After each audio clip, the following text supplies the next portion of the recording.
Hi guys, welcome to Gem MTB. Pardon? Not here.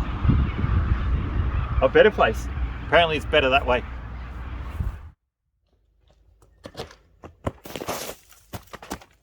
A bike! It's magic. You can ride a bike, but you want to go mountain biking, or you've done some mountain biking and you want to pick up your skill levels, or you're an actual experienced rider and you just want to watch the show. A lot more control. Oh, shit!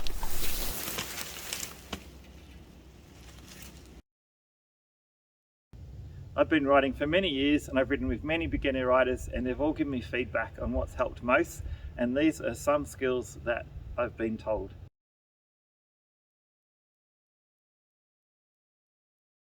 Number one is simply look ahead of where you want to go, but not too far.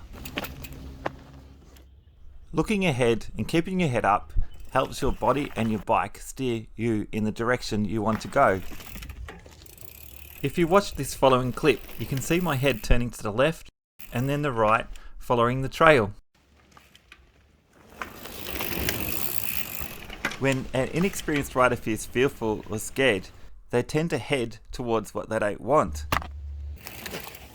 This is because they're focusing on the danger, the tree, the ditch.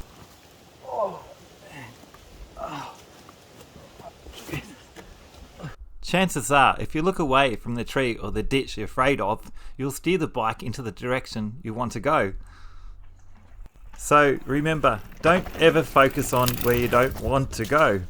It sounds simple, but even I forget sometimes to look where I want to go.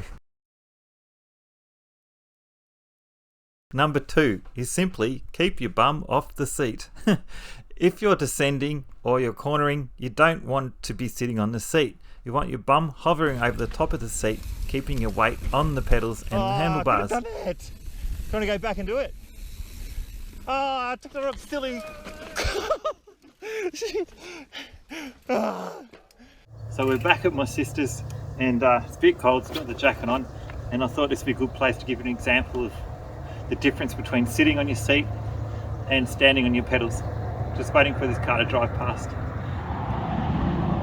So if you're sitting on your seat while you're descending and cornering, your weight is on the seat, and as you lean, your weight goes to the side with the seat, so it makes it hard to control the bike. This is because your weight's off centre and you on the bike want to tip. Here's an example how far you can lean the bike if you keep your body central and perpendicular to the ground. My weight's central, I can lean the bike right over. Give it a go, you'll be really surprised how far you can lean your bike over. Let's see how far I can go. Crucial to steering a bike, you need to be able to lean it, not just steering with the handlebars.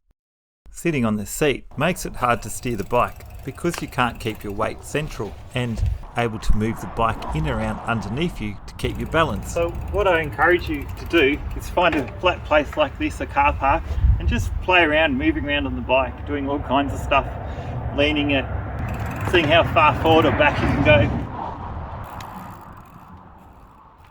You really see how far you can move your body around on the bike and what you can do. And this will really help you on the trails to realise that you can move yourself so much on the bike. Okay, here's an example of sitting on the seat and coming down the hill.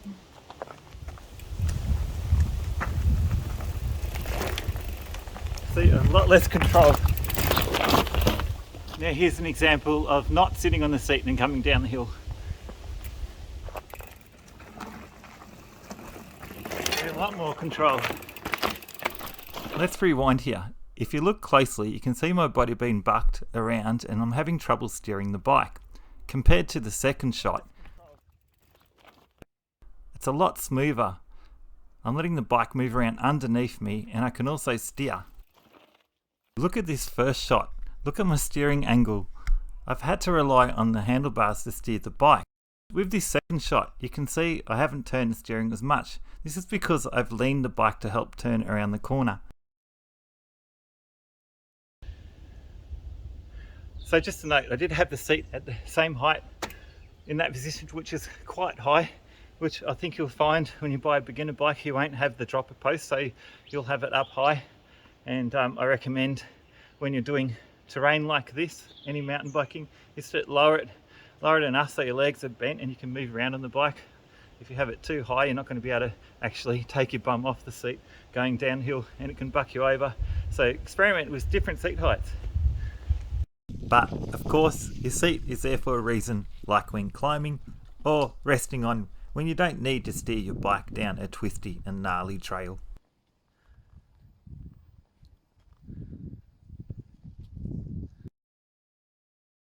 Another really interesting thing you can do while having a bum off your seat is pointing your hips also in the same direction you want to go. If you look at this screenshot here, you can see my bum is off the seat and my hips are starting to turn with the corner. This really helps with putting your body in the right position, particularly with weight when turning the corner. Again, go and practice and have some fun in an empty car park or open field. Play around moving your hips, and if you like, pretend your belly button is an eye and it's trying to look around the corner.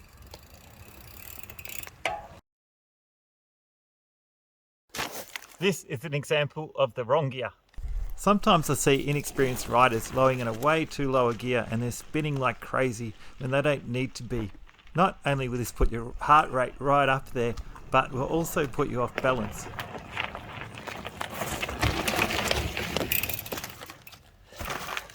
And this is an example of a too high a gear. I get high and low mixed. This is you'll see what I mean. Too hard a gear.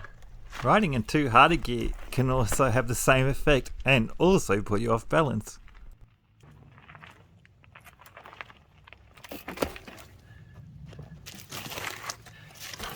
Now, an example of the perfect gear.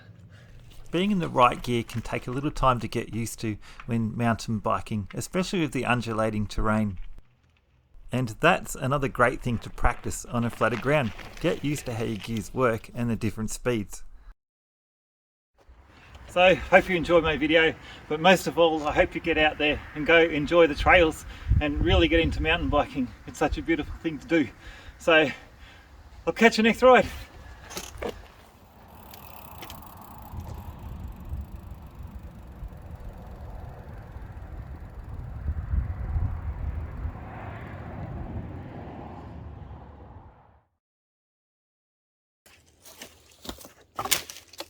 Boom!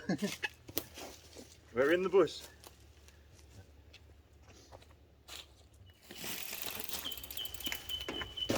Gotta have the bike in the shot. Is that bird really annoying? The last video I recorded had a heap of crickets. Shush! Come on!